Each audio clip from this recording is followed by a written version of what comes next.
Welcome back to Yahoo Finance Live this Friday, December 10th. I'm Emily McCormick here with Adam Shapiro, and let's take a look at these markets because we are on track to end the session and the week higher. The S&P 500 looking at a gain of nearly 1% on the day. The Dow up more than 200 points, or about 0.6%. The Nasdaq up about 0.8% here on the day as well.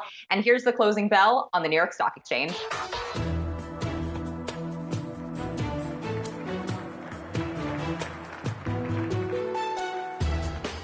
All right, so there it is. We have end of the session, and just so you know, when we take a look at where this market's going to settle, we've got the Dow up 217 points, a little bit better than half. At the S&P 500, it's almost at its intraday high set a couple weeks back. So we have regained the losses that we saw just within the last 2 weeks because of the Omicron fears and perhaps fears about Jay Powell. We're going to talk about that in a second with our panel. But the S&P 500 up almost a full percent today. The Nasdaq up 0.75%, 113 points. Let's get right to the panel. I will introduce them so that we can break this all down. Joining us are Greg Staples, DWS Group Head of Fixed Income for the Americas. Also Joe Fahmy, Zor Capital Managing Director. Joe, let me start with you.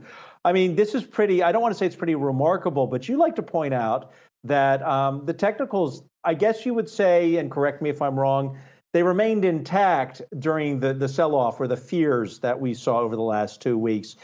What does that say about going forward? Yeah, and thank you for having me on. The technicals, the 50-day moving average is just sort of a basic technical area that I look at. And the reason it's important is because that's traditionally an area of institutional support. And during the pullback correction, whatever you want to call it, last week, it was nice to see that the two main averages, the S&P 500 and NASDAQ Composite, held those areas. So when you kind of reduce emotion and shut out some of the noise, since the big institutions control the market, it's important to note that they came in to support the market from a technical point of view at those logical support levels. Greg, I'll toss this over to you. Why do you think the markets reacted the way they did today? Because we got that hot inflation print, CPI up by the most in nearly 4 decades, and yet stocks are higher, didn't really see too much of a move in treasury yields. What do you think was behind this?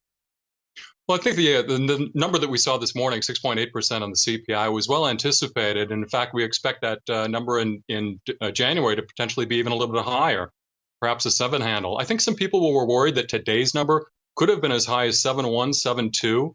And the 6.8 was actually well in line with expectations. And I think there was almost a moment of relief. You saw that in the bond market. Yields could have sold off significantly, but they didn't. Yeah, in fact, you saw a bit of a mini rally. Well, let's pick up on that little mini rally. Greg, I mean, what is that? Is there a disconnect between what we're witnessing in the bond market with the anticipation that interest rates are going to go up and may start going up sooner than people expect?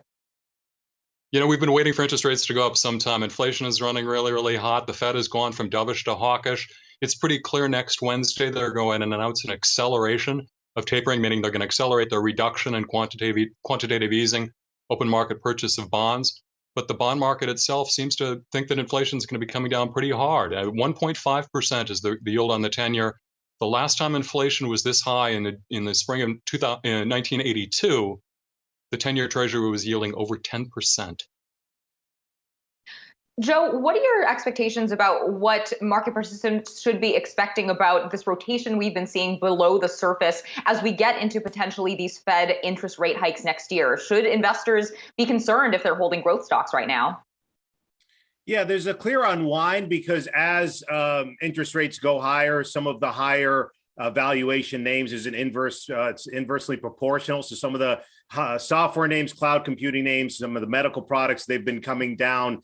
You can even see it if any basket of growth stocks like the Cathie Wood stocks, as they call it, they've been under some pressure. But it really is going to depend on, to add to Greg's point, I think they've made it clear that they are going to speed up the taper and announce that in next week's meeting. I think the key will be when they talk about interest rates, if they're going to be very hawkish on that, or if they say we'll speed up the taper and then we'll wait and see on interest rates. Because if they are increasingly hawkish and talk about even speeding up interest rate hikes, that'll continue to affect some of those higher valuation and growth stock names.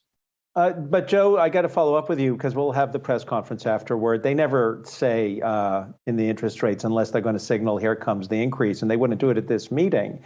But we knew from past press conferences that they were looking at after June when they were planning the taper to end in June. Even if they speed up the taper, and even if if Powell were to actually say, yeah, we're going to speed up liftoff, can't equities can still rise? It really depends. I mean, some people have talked about an October of 2018 scenario where Fed Chair Powell said, I'm going to raise rates 3 or 4 times over the next year. And the market clearly at that time couldn't handle it. So you make a good point. They tend to be a little bit secretive and not really be as clear as they should be during their press conferences. But if he does hint, I'm sure he's going to be asked about that. If he does hint about that, the market might not be able to handle that. Now, I'm not saying that we're going to see as big of a correction as we did in the fall of 18, but it would definitely be a headwind for stocks.